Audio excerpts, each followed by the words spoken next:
আসসালামু আলাইকুম। Real village cooking চ্যানেলে সবাইকে ওয়েলকাম জানাচ্ছি।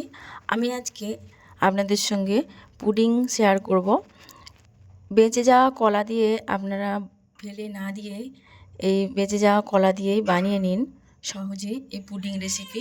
সেটাই আপনাদের সঙ্গে আজকে শেয়ার করতে চলেছি। একবারই মাখনের মতো, মুখে দিলেই মিলিয়ে যাবে, এতটাই মজাদার এবং টেস্টি হয়। স্কিপ না করে পুরো ভিডিওটা দেখতে থাকুন, খুবই ভালো লাগবে। চলুন তাহলে শুরু করি। এখানে আমি বেঁচে যাওয়া কলা নিয়ে নিয়েছি 3টে। এই কলাগুলো আমি দিয়েই পুডিং বানাবো। কলার ছালগুলো আমি বাদ দিয়ে দিচ্ছি। এখানে আমি 3টে কলা নিয়েছি, আপনারা যে কোনো কলা নিতে পারেন, পাকা কলা। 3টে কলা দিয়েই বানাচ্ছি। 3টে কলা আর একটা ডিম নিয়ে নিচ্ছি। এর মধ্যে একটা ডিম এবং কলা নিয়ে নিলাম।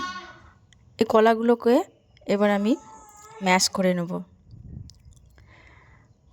একটা কাঁটা চামচ দিয়ে আমি প্রথমে এগুলোকে ম্যাশ করে নিচ্ছি এইভাবে করে। এই পাকা কলা দিয়ে আর তার মিশ্রণে একটা ডিম দিয়ে এত সুন্দর পুডিং বানানো যায়, আপনারা বিশ্বাস করতে পারবেন না। পুরো ভিডিওটা দেখুন, খুবই মজাদার লাগবে, ভালোই লাগবে। স্কিপ করবেন না। স্কিপ না করলে আপনারা পুরো ভিডিওটা দেখুন। আমি ম্যাশ করে নিয়েছি। এবার একটা মিক্সিং জারের মধ্যে পুরোটাই নিয়ে নিয়েছি। আপনারা মিক্সিং জারে না দিয়ে হ্যান্ড উইচের সাহায্যেও এটা ফেটে নিতে পারেন। কোনো রকম দলা বেঁধে না থাকে সেরকমভাবে এটাকে ফাটতে হবে। আমি মিক্সিং জারের মধ্যে নিয়ে নিচ্ছি চামচ চিনি, আর এবার এর মধ্যে আমি অ্যাড করব কয়েক ফোঁটা ভ্যানিলা এসেন্স। দিলে এর স্বাদটা খুবই ভালো আসবে। এই সব কিছু উপকরণকে আমি মিক্সিং জারের মধ্যে একবার ঘুরিয়ে নেব। আর এখানে রেডি করে নিচ্ছি ক্যারামেল। তার জন্য আমি এখানে একটা প্যান চাপিয়ে দিলাম আর দিয়ে দিচ্ছি 2 টেবিল চামচ চিনি। চিনিটা এখানে কোনো নাড়াচাড়া করব না, গ্যাসের ফ্লেমটা মিডিয়ামে রেখে আমি ক্যারামেলটা বানিয়ে নিচ্ছি। এই পর্যায়ে কোনো রকম নাড়াচাড়া করছি না। যখন দেখব কালারটা হালকা চেঞ্জ হয়ে আসছে, সেই পর্যায়ে আমি চামচ দিয়ে একটু নাড়াচাড়া করে নিচ্ছি। কালারটা আপনারা পছন্দ অনুযায়ী রাখতে পারেন। আর খুব বেশি হাই ফ্লেমে দেবেন না, এতে করে পুড়ে যেতে পারে, তেতো হয়ে আসতে পারে, তেতো লাগবে। আমি এই পর্যন্তই কালারটা রাখবো। এবার গ্যাসের ফ্লেমটা আমি বন্ধ করে দিচ্ছি। এবার এটাকে আমি যে পাত্রে বানাবো সেই পাত্রের মধ্যে আমি এটা ঢেলে নেব। ঠিক এই কালারটাই পারফেক্ট আছে।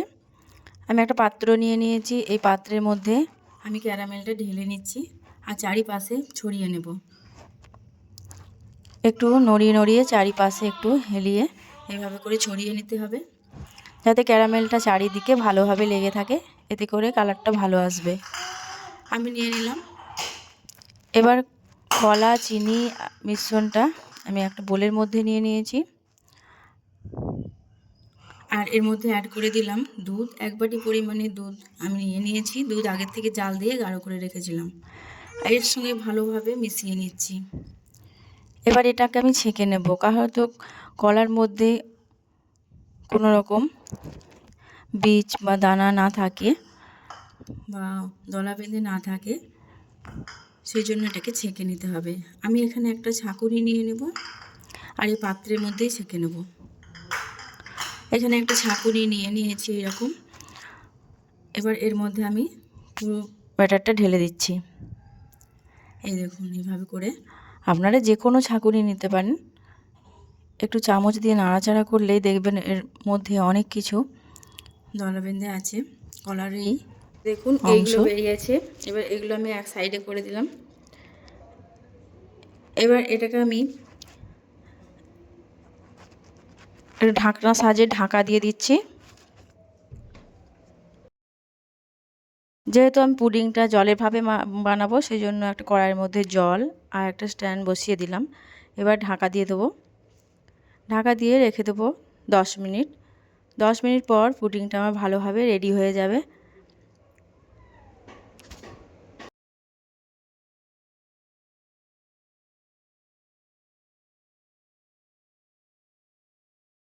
এবার ঢাকনাটা খুলে নিচ্ছি।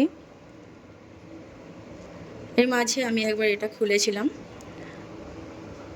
এটাকে আমি তুলে নেব। একটু খুলে দেখে নিচ্ছি। এই দেখুন খুব ভালোভাবে পুডিংটা রেডি হয়ে গেছে।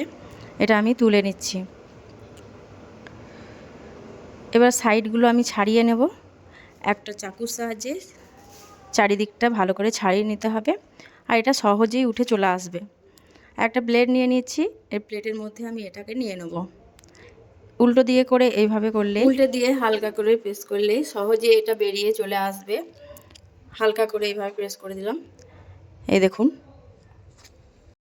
এই দেখুন কত সুন্দর পুডিংটা হয়েছে। দেখুন কালারটাও কত সুন্দর, দেখেই আপনার লোভ লেগে যাবে, এতটাই লোভনীয়, পুরো মাখনের মতো খেতে। বাচ্চা থেকে বড় সকলের খুবই পছন্দের, এতটাই টেস্টি হয় এই পাকা কলা দিয়ে এই পুডিংয়ের রেসিপিটা। আপনারা বাড়িতে একবার হলেও ট্রাই করে দেখবেন, খেতে খুবই ভালো লাগবে। আর আপনারা রেখে বাচ্চাদের টিফিনেও দিতে পারেন, খুবই পুষ্টিকর একটা রেসিপি। পাকা কলা দিয়ে এই পুডিং কতটা সুন্দর হয়েছে দেখুন।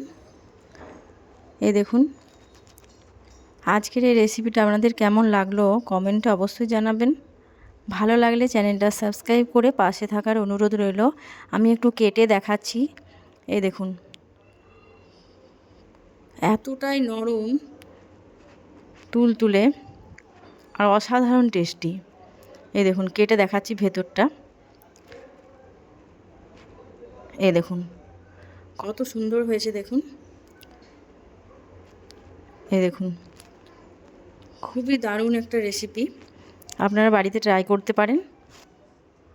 একবার বানালে বারবার বানাতে ইচ্ছা করবে এই পাকা কলার রেসিপিটা। তাহলে বন্ধুরা আমার এই রেসিপিটা আপনারা একবার বাড়িতে ট্রাই করবেন, আর বাচ্চাদের একবার খাওয়াবেন বারবার চাইবে। এই দেখুন কত সুন্দর হয়েছে। কথা না বাড়িয়ে আজকের এই রেসিপি এখানেই শেষ করছি।